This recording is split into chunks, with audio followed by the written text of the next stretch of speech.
नमो भगवते तस्मै कृष्णायादभुतकर्मणे रूपनाम विभेदेन जगत कीर्तियो यतः सच्चिदानन्दरूपाय विश्वोत्पत्त्यादिहेतवे तापत्रय विनाशाय श्रीकृष्णाय वयं नुमः।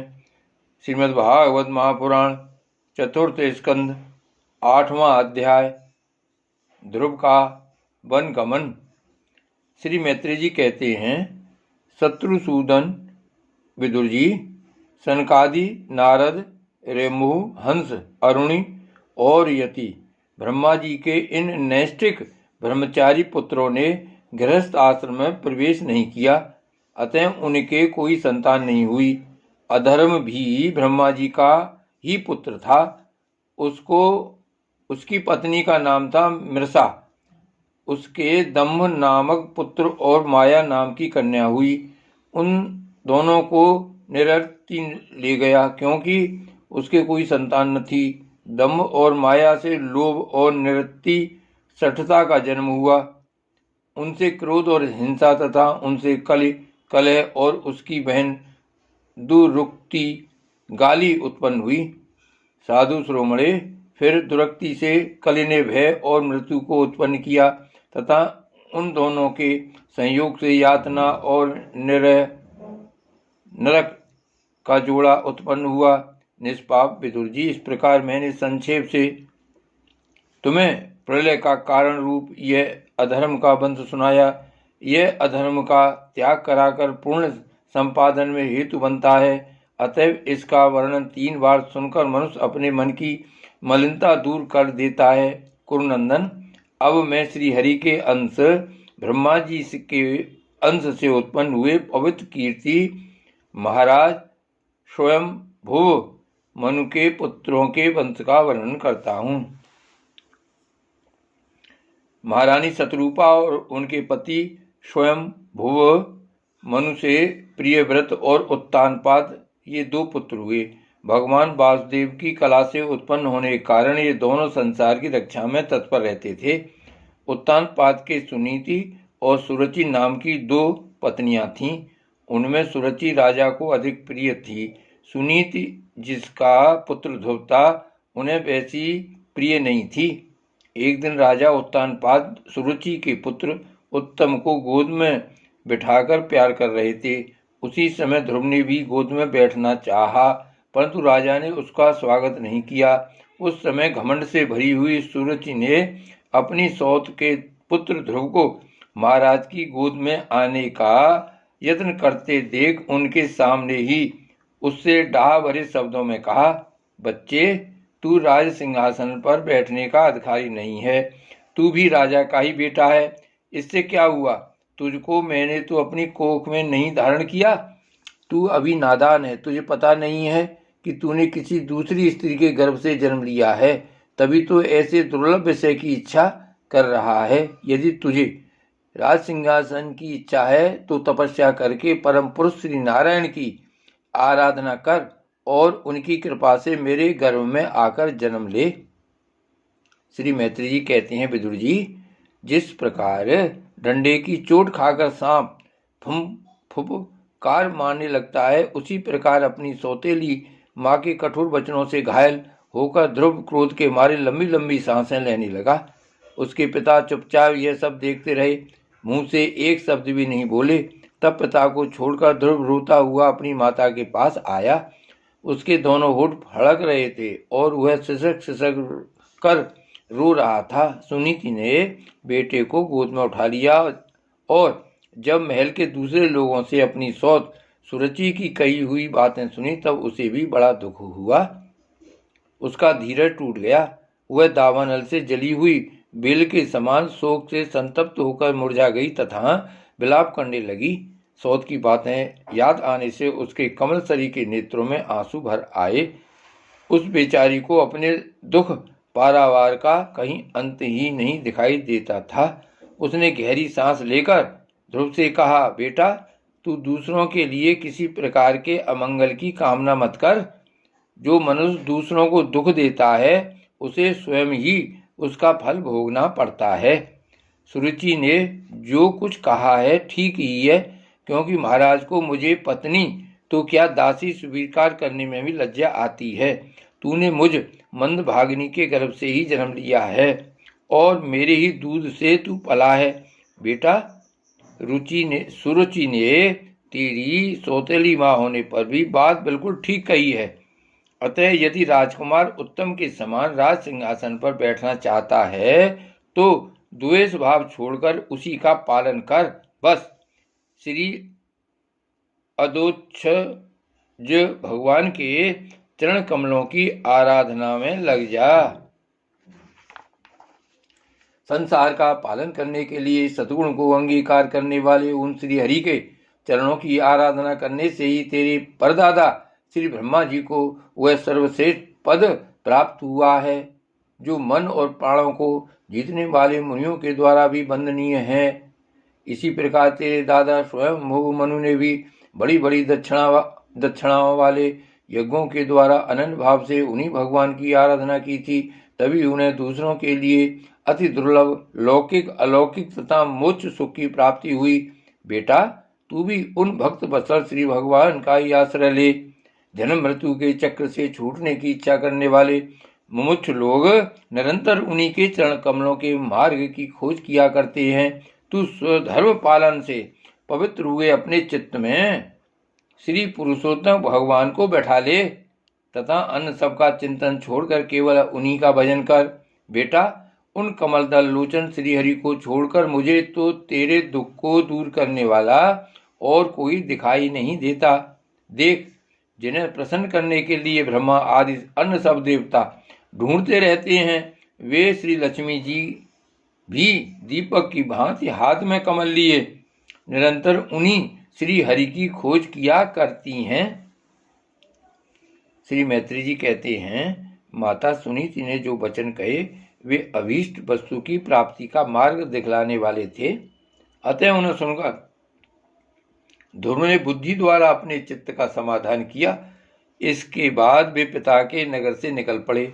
यह सब समाचार सुनकर और ध्रुव क्या करना चाहता है इस बात को जानकर नारद जी वहां आए।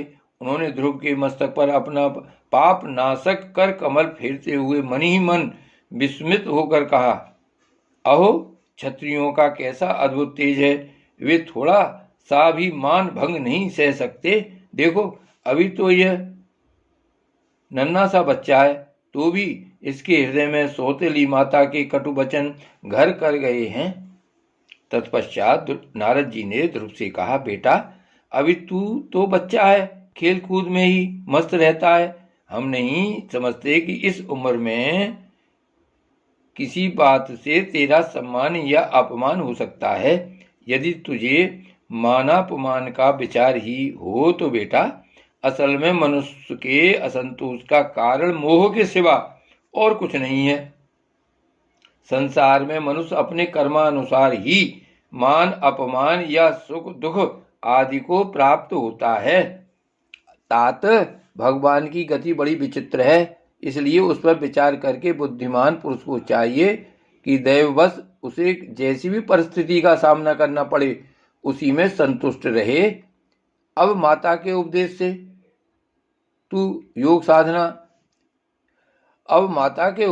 तू योग साधन द्वारा जिन भगवान की कृपा प्राप्त करने चला है, मेरे विचार से साधारण पुरुषों के लिए उन्हें प्रसन्न करना बहुत ही कठिन है। योगी लोग अनेकों जन्मों तक अनासक्त रहकर समाधि योग के द्वारा बड़ी बड़ी कठोर साधनाएं करते रहते हैं, परंतु भगवान के मार्ग का पता नहीं पाते। इसलिए तू यह व्यर्थ का हट छोड़ दे और घर लौट जा। बड़ा होने पर जब परमार्थ साधन का समय आवे तब उसके लिए प्रयत्न कर लेना। विधाता के विधान के अनुसार सुख दुख जो कुछ भी प्राप्त हो उसी में चित्त को संतुष्ट रखना चाहिए। यूं करने वाला पुरुष मोह में संसार से पार हो जाता है। मनुष्य को चाहिए कि अपने से अधिक गुणवान को देखकर प्रसन्न हो। जो कम गुण वाला हो उस पर दया करे और जो अपने समान गुण वाला हो उससे मित्रता का भाव रखे। यूं करने से उसे दुख कभी नहीं दबा सकते। ध्रुव ने कहा, भगवान, सुख दुख से जिनका चित्त चंचल हो जाता है, उन लोगों के लिए आपने कृपा करके शांति का यह बहुत अच्छा उपाय बतलाया, परंतु मुझ जैसे अज्ञानियों की दृष्टि यहाँ तक नहीं पहुँच पाती। इसके सिवा मुझे घोर क्षत्रिय स्वभाव प्राप्त हुआ है, अतएव मुझ में विनय का प्राह अभाव है। सुरुचि ने अपने कटु वचन रूपी बाणों से मेरे हृदय को विदीर्ण कर डाला है, इसलिए उसमें आपका यह उपदेश नहीं ठहर पाता। ब्राह्मण, मैं उस पद पर अधिकार करना चाहता हूँ जो त्रिलोकी में सबसे श्रेष्ठ है तथा जिस पर मेरे बाप दादे और दूसरे कोई भी आरूढ़ नहीं हो सके हैं। आप मुझे उसी की प्राप्ति का कोई अच्छा सा मार्ग बतलाइए। आप भगवान ब्रह्मा जी के पुत्र हैं और संसार के कल्याण के लिए बीणा बजाते सूर्य की भांति त्रिलोकी में विचरा करते हैं। श्री मैत्रेय जी कहते हैं, ध्रुव की बात सुनकर भगवान नारद जी बड़े प्रसन्न हुए और उस पर कृपा करके इस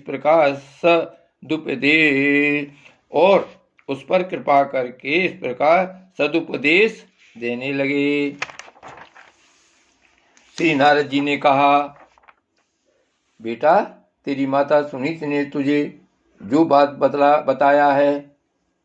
श्री नारद जी ने कहा, बेटा, तेरी माता सुनीति ने तुझे जो कुछ बताया है वही तेरे लिए परम कल्याण का मार्ग है। भगवान वासुदेव ही वह उपाय हैं, इसलिए तू चित्त लगाकर उन्हीं का भजन कर।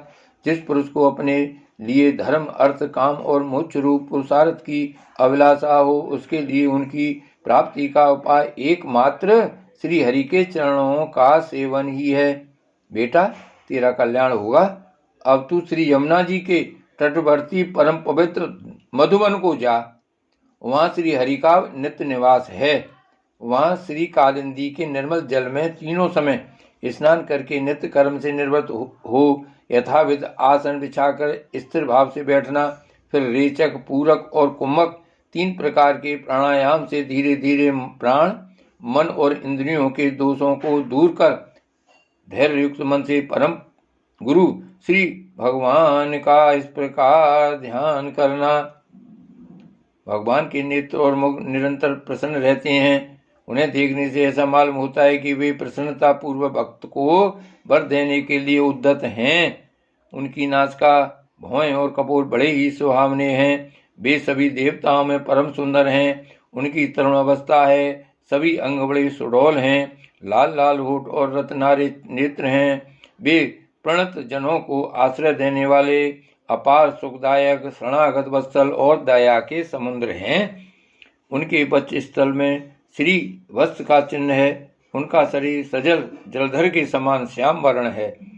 वे परम पुरुष श्याम सुंदर, गले में वनमाला धारण किए हुए हैं और उनकी 4 भुजाओं में शंख, चक्र, गदा एवं पद्म सुशोभित है। और उनकी 4 भुजाओं में शंख, चक्र, गदा एवं पद्म सुशोभित हैं। उनके अंग प्रत्यंग किरीट, कुंडल, केयूर और कंकणादि आभूषणों से विभूषित हैं। गला कौस्तुभ मणि की भी शोभा बढ़ा रहा है तथा शरीर में रेशमी पीताम्बर है। उनके कटि प्रदेश में कांचन की करदनी और चरणों में सुवर्ण में नूपुर पैजनी सुशोभित हैं। भगवान का स्वरूप बड़ा ही दर्शनीय, शांत तथा मन और नैनों को आनंदित करने वाला है। जो लोग प्रभु का मानस पूजन करते हैं, उनके अंतःकरण में वे हृदय कमल की कर्णिका पर अपने नख मणिक मंडित मनोहर पादार बिंदुओं को स्थापित करके विराजते हैं। इस प्रकार धारणा करते करते जब चित्त स्थिर और एकाग्र हो जाए, तब उन वरदायक प्रभु का मनी मन इस प्रकार ध्यान करे कि मेरी ओर अनुराग भरी दृष्टि से निहारते हुए मंद मंद मुस्कुरा रहे हैं। भगवान की मंगलमयी मूर्ति का इस प्रकार निरंतर ध्यान करने से मन शीघ्र ही परमानंद में डूबकर तल्लीन हो जाता है और फिर वहां से लौटता नहीं।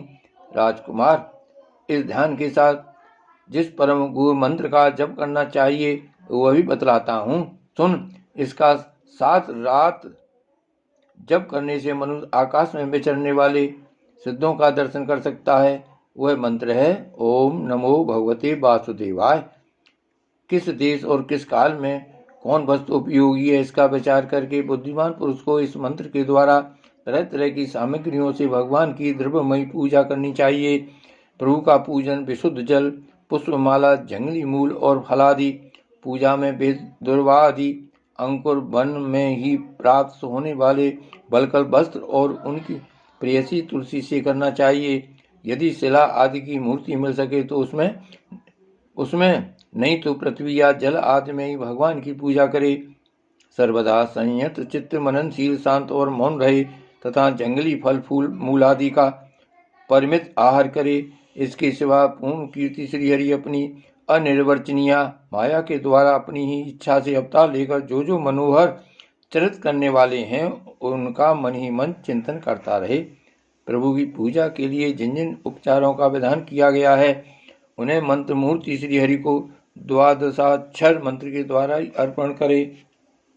इस प्रकार जब हृदय स्थित हरि का मन, वाणी और शरीर से भक्ति पूर्वक पूजन किया जाता है तब वे निश्चल भाव से भली भांत भजन करने वाले अपने भक्तों के भाव को बढ़ा देते हैं और उन्हें उनकी इच्छा के अनुसार धर्म, अर्थ, काम अथवा मोक्ष रूप कल्याण प्रदान करते हैं। यदि उपासक को इंद्रिय संबंधी भोगों से वैराग हो गया हो तो वह मोक्ष प्राप्ति के लिए अत्यंत भक्ति पूर्वक अविच्छिन्न भाव से भगवान का भजन करे। श्री नारद जी से इस प्रकार उपदेश पाकर राजकुमार ध्रुव ने परिक्रमा करके उन्हें प्रणाम किया। तदंतर उन्होंने भगवान के चरण चिन्हों से अंकित परम पवित्र मधुबन की यात्रा की। ध्रुव के तपोवन की ओर चले जाने पर नारद जी महाराज उत्तानपाद के महल में पहुंचे। राजा ने उनकी यथा योग उपचारों से पूजा की। तब उन्होंने आराम से आसन पर बैठकर राजा से पूछा। श्री नारद जी ने कहा, राजन, तुम्हारा मुख सूखा हुआ है, तुम बड़ी देर से किस सोच विचार में पड़े हो? तुम्हारे धर्म, अर्थ और काम में से किसी में कोई कमी तो नहीं आ गई? राजा ने कहा, ब्राह्मण, मैं बड़ा ही स्त्रीण और निर्दयी हूँ। हाय, मैंने अपने 5 वर्ष के नन्हे से बच्चे को उसकी माता के साथ घर से निकाल दिया। मुनिवर, वह बड़ा ही बुद्धिमान था। उसका कमल सा मुख भूख से कुमला गया होगा। वह थककर कहीं रास्ते में पड़ गया होगा। ब्राह्मण, उस असहाय बच्चे को वन में कहीं भेड़िया न खा जाए। अहो, मैं कैसा स्त्री का गुलाम हूँ। मेरी कुटिलता तो देखिए। वह बालक प्रेमवश मेरी गोद में चढ़ना चाहता था, किंतु मुझ दुष्ट ने उसका तनिक भी आदर नहीं किया। नारद जी ने कहा, राजन, तुम अपने बालक की चिंता मत करो। उसके रक्षक भगवान हैं। तुम्हें उसके प्रभाव का पता नहीं है। उसका यश सारे जगत में फैल रहा है। वह बालक बड़ा समर्थ है। जिस काम को बड़े बड़े लोकपाल भी नहीं कर सके, उसे पूरा करके वह शीघ्र ही तुम्हारे पास लौट आएगा। उसके कारण तुम्हारा यश भी बहुत बढ़ेगा। श्री मैत्री जी कहते हैं, देवर्षि नारद जी की बात सुनकर महाराज उत्तानपाद राजपाट की ओर से उदासीन होकर निरंतर पुत्र की ही चिंता में रहने लगे। इधर ध्रुव जी ने मधुबन में पहुंचकर यमुना जी में स्नान किया और उस रात पवित्रता पूर्वक उपवास करके श्री नारद जी के उपदेशानुसार एकाग्रचित्त से परम पुरुष श्री नारायण की उपासना आरंभ कर दी। उन्होंने 3-3 रात्रि के अंतर से शरीर निर्वाह के लिए केवल कैथ और बेर के फल खाकर श्री हरि की उपासना करते हुए 1 मास व्यतीत किया। दूसरे महीने में उन्होंने 6-6 दिनों के पीछे सूखे घास और पत्ते खाकर भगवान का भजन किया। तीसरा महीना 9 दिन पर केवल जल पीकर समाधि योग के द्वारा श्री हरि की आराधना करते हुए बताया। चौथे महीने में उन्होंने श्वास को जीतकर 12-12 दिन के बाद केवल वायु पीकर ध्यान योग द्वारा भगवान की आराधना की। 5वां मास लगने पर राजकुमार ध्रुव श्वास को जीतकर पर ब्रह्म का चिंतन करते हुए एक पैर से खंभे के समान निश्चल भाव से खड़े हो गए। उस समय उन्होंने शब्दादि विषय और इंद्रियों के नियामक अपने मन को सब ओर से खींच लिया तथा हृदय स्थित हरि के स्वरूप का चिंतन करते हुए चित्त को किसी दूसरी ओर न जाने दिया। जिस समय उन्होंने मेहदादि संपूर्ण तत्वों के आधार तथा प्रकृति और पुरुष के भी अधीश्वर पर ब्रह्म की आराधना की, उस समय उनके तेज को न सह सकने के कारण तीनों लोग कांप उठे। जब राजकुमार ध्रुव एक पैर से खड़े हुए तब उनके अंगूठे से दबकर आदि पैर इस प्रकार झुक गई जैसे किसी गजराज के चढ़ जाने पर नाव पद पद पर दाईं बाईं और डगमाने लगती है। ध्रुव जी अपने इंद्रिय द्वारा द्रौपदी अपने इंद्रिय द्वार तथा प्राणों को रोककर अनन्य बुद्धि से विश्वात्मा श्रीहरि का ध्यान करने लगे। इस प्रकार उनकी समस्त प्राण से अभिन्नता हो जाने के कारण सभी जीवों का श्वास प्रश्वास रुक गया। इससे समस्त लोक और लोकपालों को बड़ी पीड़ा हुई और वे सब घबराकर श्रीहरि की शरण में गए। देवताओं ने कहा, भगवान, समस्त स्थावर जंगम जीवों के शरीरों का प्राण एक साथ ही रुक गया है, ऐसा तो हमने पहले कभी अनुभव नहीं किया। आप शरणागतों की रक्षा करने वाले हैं, अपनी शरण में आए हुए हम लोगों को इस दुख से छुड़ाइए। श्री भगवान ने कहा, देवताओं, तुम डरो मत। उत्तानपाद के पुत्र ध्रुव ने अपने चित्त को मुझ विश्वात्मा में लीन कर दिया है। इस समय मेरे साथ उनकी अभेद धारणा सिद्ध हो गई है। इसी से उसके प्राण निरोध से तुम सबका प्राण भी रुक गया है। अब तुम अपने अपने लोकों को जाओ, मैं उस बालक को इस दुष्कर तप से निवृत्त कर दूंगा। श्री भागवत भगवान की जय। श्री गोवर्धननाथ की जय। श्री वल्लभाधीश की जय। श्याम स्वरूप श्री अम्नी महारानी की जय। श्री गोकुलनाथ की जय। जय जय श्री गोकुलेश। जय जय श्री गोकुलेश।